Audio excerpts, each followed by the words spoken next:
I mean, The View has to be, if you average out The View hosts, among the dumbest people on television. And so it's like they say the thing that people are thinking, but they say it very directly, so they expose whatever truth. But I don't think some of them are dumb. You don't think so? No, I don't think Sunny Hostin. You think it's deliberate? I think she's ideologically driven, and they have blinders on, for sure. I don't think Sunny's dumb. But Whoopi is certainly not the brightest person. And what she just said just doesn't make any sense. What happens when a daytime TV queen's crown, once shimmering with comedic genius and Oscar gold, begins to rust in plain sight? Whoopi Goldberg, the rebellious icon who once defined edgy humor, transformed into the unchallenged monarch of daytime television. From her throne on The View, her word became law, her feelings became facts, and her co-hosts nodded along like loyal subjects. But her reign, built on a foundation of unshakable confidence, was about to face an audit from two of the most unlikely figures in modern media. Do you see what Whoopi Goldberg said? What'd she say? Whoopi Goldberg said that Biden could arrest all the Republicans and put them in jail. You just need to see how unhinged this kind of thinking is. Well, you know what Joe Biden could do? Joe Biden, you have to see it because it's so on TV. crazy. She said it's on television. Joe Rogan and Megyn Kelly, operating in entirely different universes, began to aim their rhetorical weapons not just at Whoopi, but at the very reality she broadcasted. They didn't need to storm her castle. They simply pointed out that the Empress had no facts. What they revealed wasn't a single shocking mistake, but a slow public dismantling of a legend. A blueprint for how a star can get lost in their own echo chamber, one baffling comment at a time. Whoopi Goldberg was angry when Alyssa pointed out that Trump went to the funeral of Officer Diller. Yes. On Long Island, and Joe Biden went to a podcast. Look at Whoopi Goldberg's reaction. Choose what you like there, but for Republicans, it was good imagery. Really? One day later, yes. And I'm asking that because I was so offended because you know who showed up. Yeah. And he was, whether he was asked or not. This is a man who didn't care what happened to the officers on January 6th. She promotes Joe Biden and Kamala Harris every day on that show. Trump wasn't supportive enough of the cops who were, yes, in danger on J 6th. How does that explain their behavior on a daily basis? For years, Whoopi Goldberg has presided over The View with the absolute authority of a tenured professor in a class where no one dares to raise their hand. The show, once a forum for different perspectives, slowly morphed into a soundproof fortress for a singular worldview. Inside these walls, facts are treated like optional toppings on a pizza. Nice to have, but not essential to the meal. Whoopi, as the moderator, became the ultimate gatekeeper of the narrative. Her signature eye roll could dismiss a counterpoint. Her sharp tone could end a debate. And her unwavering conviction could turn the most baseless opinion into perceived truth. This environment created a feedback loop of validation, where every co-host seemed to exist to reinforce the idea that Whoopi's gut feeling was more reliable than a primary source. It was a kingdom of pure confidence, but a kingdom completely unprepared for the world outside its studio walls. Whoopi Goldberg's, did you see what she did to that Staten Island bakery? Yeah. No. Crazy. What? So Staten Island bakery, their boiler went down, and she placed an order of cupcakes for her birthday. And Hold on. I can't imagine yet how this would go bad. Okay, go ahead. So she places this order. They say, we can't promise you that we can do this because our boiler is down. So we can't fulfill this order. And so then the next day, the boiler's back up. She has someone else call the same bakery, and they get the order in because now the boiler's up. She claims the reason why they didn't take her order is because they didn't like her politics. And so she says this on The View. So then the bakery has a press conference where they say, we've been in business for 150 years. This is not what happened at all. We don't discriminate against anybody regardless of anything. We just had a problem with our boiler. And she's singling out a family-run business. And then there's a line around the block for the bakery. The first major crack in the armor wasn't a grand political scandal, but something far more mundane and revealing, a dispute over cupcakes. It started when Whoopi, on air, accused a family-run bakery on Staten Island of snubbing her due to her politics. She claimed they refused her order, hinting it was an act of discrimination. The story was perfect for daytime drama, a powerful celebrity facing down small-town prejudice. There was just one problem. It was entirely false. Donald Trump will be sworn in as the 47th president of the United States, yay, on January 20th of this month. Not everyone's happy about it, and many people would like us to be more focused on the insurrection that he personally unleashed, if you ask them. As we discussed earlier, they think it's as bad as, like, the Holocaust, and you don't have to take my word for it. Here is Sunny Hostin. January 6th was an atrocity. It was one of the worst moments in American history. And when you think about the worst moments in American history, like World War II, things that happened, like the Holocaust, chattel slavery. Yeah, the January 6th is right up there next to the Holocaust and slavery. But here's where things got interesting. The bakery quickly held a press conference, armed not with opinions, but with evidence. They explained their boiler had broken down, making it impossible to fulfill any large orders that day. They even had the receipts to prove it. The next day, when the boiler was fixed, a member of Whoopi's team called again and placed the order successfully. The bakery wasn't discriminating. They were just dealing with a plumbing issue. This bizarre, low-stakes battle was a perfect microcosm of Whoopi's larger problem. She had felt wronged, constructed a narrative of political persecution around that feeling, and broadcasted it to millions without a moment of hesitation or a single fact check. But a misunderstanding about cupcakes was merely the appetizer for a far more chaotic main course.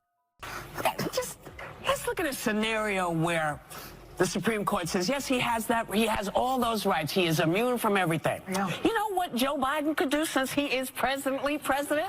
What? Whoa. He could throw every Republican in jail. As her comfort on the throne grew, Whoopi's takes on national politics became increasingly detached from reality. The nuance that once defined her comedy was replaced by a sledgehammer of partisan fury. The most stunning example came during a discussion on presidential immunity. In an attempt to illustrate a point, Whoopi declared with chilling certainty that if the Supreme Court granted full immunity, you know what Joe Biden could do. He could throw every Republican in jail. The statement was legally baseless, politically absurd, and delivered with the dead serious conviction of someone revealing a profound truth. Whoopi Goldberg, known for her commitment to facts, Miss, I feel so bad for all the little children that Matt Gaetz allegedly molested, who now will not be able to come forward. She's such a liar. This is what she came out to say on the issue of trans athletes. When you look, transgender Americans, less than 1% of American adults identify as transgender. Right. Yeah. And when you add in youth who identify as transgender, that number comes to just about 1.4. It is estimated that there are no more than 100 transgender athletes competing in public schools nationwide, and an Associated Press investigation found that lawmakers proposing bans on trans athletes in school sports could not cite a single instance of these athletes taking championship. This wasn't just a simple gaffe. It was a glimpse into a mindset where political opponents are not just people with different ideas, but villains worthy of imprisonment. It was the kind of rhetoric that thrives in the deepest corners of the internet, now being broadcast as mainstream analysis. Her commentary on the funeral of slain NYPD officer Jonathan Diller followed a similar pattern. When a co-host noted the positive imagery of Donald Trump attending the funeral, while Joe Biden was at a high-dollar fundraiser, Whoopi erupted, deflecting by angrily insisting Trump didn't care about the officers attacked on January 6th. For Whoopi, no action could be viewed on its own merits. It had to be filtered through a lens of raw political animosity. And as her political takes grew more unhinged, two very different critics began to take notice. Is that representative of a big constituency? I think probably yes. Well, a lot of MSNBC people, viewers are probably also thinking, I don't even think the MSNBC viewers. I think that's they're a too little bit far. more sophisticated than that. Yeah. This is like low information, blue no matter who, like older housewives who are mad at the world. That's the appeal that Whoopi Goldberg has. But it's fun to watch. It's just fun to watch them. It's good entertainment. Yeah, undoubtedly. Well, they're just, it's interesting because I think Sunny is very intelligent, but she's ideologically captured. Right. It's sort of, I think the other ones, there's a couple of the other ones, don't have to name any names, who are just very dull-minded. But I think Sunny's not one of them. I think she's smart but captured. Sure, I think she came into it with an agenda. Of course. They do everything. From the world of podcasting and independent media, Joe Rogan and Megyn Kelly emerged as the unofficial auditors of Whoopi's public commentary. They were an odd pairing. Rogan, the curious everyman with a massive audience, approaches absurdity with a mix of genuine bewilderment and comedic disdain. He's a verbal jujitsu master, using his opponent's own flawed logic to trip them up. On the other side was Megyn Kelly, the razor-sharp former Fox News and NBC anchor. If Rogan uses a sledgehammer, Kelly uses a scalpel. Armed with a legal mind and a relentless focus on facts, she deconstructs flimsy arguments with surgical precision, leaving her subjects exposed not by yelling, but by quietly presenting the evidence. These two represented everything missing from The View's panel: Rogan's common-sense skepticism and Kelly's demand for verifiable proof. Spirited? Sure. Effective? Not unless the bomb gets confused and gives up out of pity. Melania Trump came out and said she's about as pro-choice as they come. And here was the reaction on The View. I think she hates him. Yeah, well, yeah. Okay, so we can all agree on that. That's a given. I also think that she wants to take him out. She does not want to be the first lady anymore. They agree with you. She doesn't want to be the first lady. She destroyed the Rose Garden.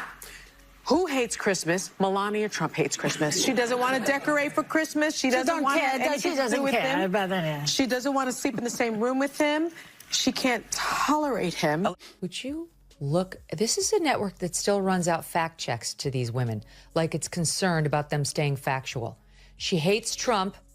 She doesn't want to be near him. She doesn't want to be president again. She destroyed the Rose Garden, and she hates Christmas. That is what passes for news on a network they did a presidential debate on. Their takedown of Whoopi's world was so effective because it was rarely a direct head-on assault. They were smarter than that. Joe Rogan didn't even need to say her name. He would simply describe the archetype of the low information, emotionally driven cable news viewer who gets their opinions from panel shows, and his entire audience knew exactly who he was talking about. He diagnosed the disease, and everyone recognized the patient. His criticism was devastating because it wasn't personal. It was a critique of the entire media ecosystem that allows someone like Whoopi to flourish. Let's talk about what the ladies on The View are saying. It's somewhat stomach-turning, but we have a clip. Let's They're disgusting. She's Anna Navarro. In your wildest imagination, you could never solo host a show. You will only ever make it as part of an ensemble, and you could never hope to achieve the success that Tucker Carlson has. So you can sit in your little cheap seats all day long and enjoy your little negative henpecking, but your careers are going nowhere, and Tucker is about to dominate in whatever space he goes to. Megyn Kelly's approach was more direct and arguably more humiliating. While Whoopi was on The View citing wildly inaccurate statistics about the number of transgender athletes in U.S. schools, claiming there were no more than 100 to downplay the issue, Kelly went on her own show and calmly read the actual verifiable data. She cited recent studies and news reports showing thousands, correcting Whoopi's narrative not with an opinion, but with cold, hard numbers. It was a masterclass in journalistic accountability. Whoopi was fighting with feelings. Kelly showed up with a spreadsheet. The contrast was brutal. One was performing for applause from a friendly crowd. The other was delivering a public correction for the record. Whoopi Goldberg has stepped in it. And let me just start with this. Of course, they're like, she should be fired, the internal ABC nasty staffers. Whoopi, been there. So she should not be fired. She stepped in it, right? She's in a controversy, but I hate the, fire. Here's what happened. She went on The View yesterday and made comments about the Holocaust that were really boneheaded. I mean, crazy-ass boneheaded. And this is how the controversy got started. Listen to what she said yesterday. If you're going to do this, then let's be truthful about it, because the Holocaust isn't about race. No. It's not about race. No, it's about a different race. But it's not about race. It's not about race. What is it about? Because it's about man's inhumanity to man. But all of these moments were just tremors before the earthquake.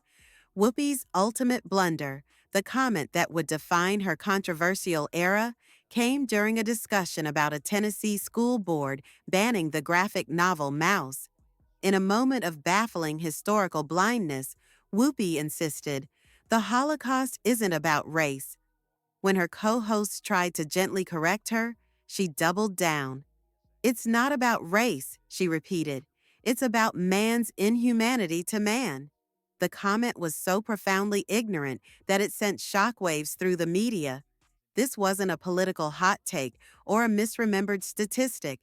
This was a fundamental, jaw-dropping misunderstanding of one of the darkest and most defining events of the 20th century. ABC was forced to suspend her, a stunning rebuke for the show's untouchable moderator. The incident confirmed what critics had been saying for years. Whoopi Goldberg was operating in a world completely removed from factual reality, and this time, she couldn't talk her way out of it. After each of these public humiliations, the bakery, the unhinged political takes, the suspension, the aftermath followed a predictable and revealing pattern. Whoopi would return to her chair on The View, and a near-deafening silence would descend upon the topic. There was no serious discussion of her errors, no segment on the importance of fact-checking, no accountability. Her co-hosts would welcome her back with open arms, the audience would cheer, and the machine would whir back to life as if nothing had happened. This insulation is perhaps the most damning part of the story. The echo chamber wasn't just amplifying her voice, it was soundproofing her from the consequences of her own words. This refusal to engage with valid criticism only made the external commentary from figures like Rogan and Kelly more powerful. They were speaking into the void that The View's own accountability should have filled. The cycle was set. Whoopi would say something reckless. The real world would react in shock, and her show would pretend it never happened, ensuring the next blunder was just around the corner.